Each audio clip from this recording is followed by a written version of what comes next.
Rap பாடகர் வேடன் கேரளால ரொம்ப பிரபலம்.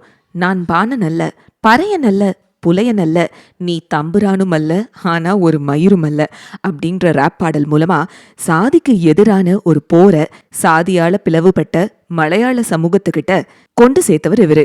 சாதி ஒழிப்பும் சமத்துவமும் பேசினதால இவருக்கு பெரிய புகழ் கிடைச்சது. இந்த வேடன் யாரு?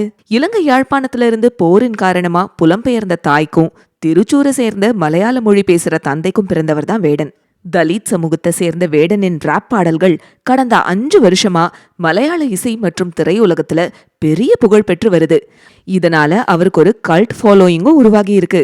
கையில கஞ்சா வச்சிருந்ததா சொல்லி, புலிப்பல் வச்சிருந்ததா சொல்லி அவர் மேல 2 வழக்குகள் பதியப்பட்டு விசாரணை இப்போ நடந்துகிட்டு வருது. ஜாதி ஒழிப்ப பேசுற வேடன் மேல ஜாதி ஆதிக்கத்தின் வெறி கட்டவிழ்த்து விடப்படுறதா முற்போக்கு சக்திகள் இந்த வழக்குகளுக்கு எதிரா மிகச்சரியாத்தான் பேசிட்டு வராங்க. இதெல்லாம் கேட்கும்போது வேடன் மேல நமக்கு ஒரு நல்ல இமேஜ் வரலாம். இப்ப இந்த கதையையும் கேளுங்க.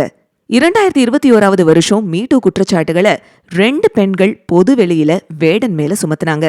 பொதுவெளியில குற்றத்தை ஒத்துக்கிட்டு மன்னிப்பு கேட்டாரு வேடன்.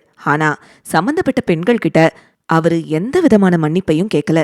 குறிப்பா வேடன் பாலியல் துன்புறுத்தல் செஞ்ச ஓபிசி சமூக பெண் ஒருத்தர் தன்கிட்ட சாரி கேட்டா போதும், ஆனா அத கூட அவரு செய்ய தயாரா இல்ல, பொதுவெளியில என்ன சந்திச்சப்ப தூரமா விலகி போனாரே தவிர மன்னிப்பு கேட்கல அப்படின்னு குற்றம் சாட்டியிருக்காங்க.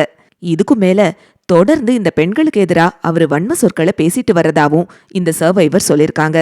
வேடனால பாதிக்கப்பட்ட பெண்கள்ல தலித் பெண் ஒருவரும் இருக்காங்க. அவங்களுக்கான நியாயத்தை யாரு வாங்கி தர்றதுன்னு இவங்க கேள்வி எழுப்புறாங்க.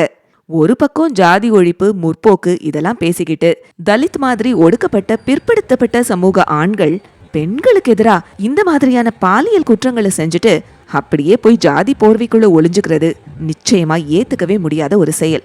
சமூகம் இதை கண்டிப்பா கண்டிக்கணும். அதே சமயம் அவங்களுக்கு எதிராக நடக்கக்கூடிய ஜாதிய வன்மத்தை கேள்வி கேட்கவும் செய்யணும். உத்து கவனிச்சோம்னா 2மே வேற வேற பிரச்சனைகள், 2த்துக்குமே வேற வேற தீர்வுகள் இருக்கு. இதை நாம சரியா புரிஞ்சுக்க வேண்டியது அவசியம்.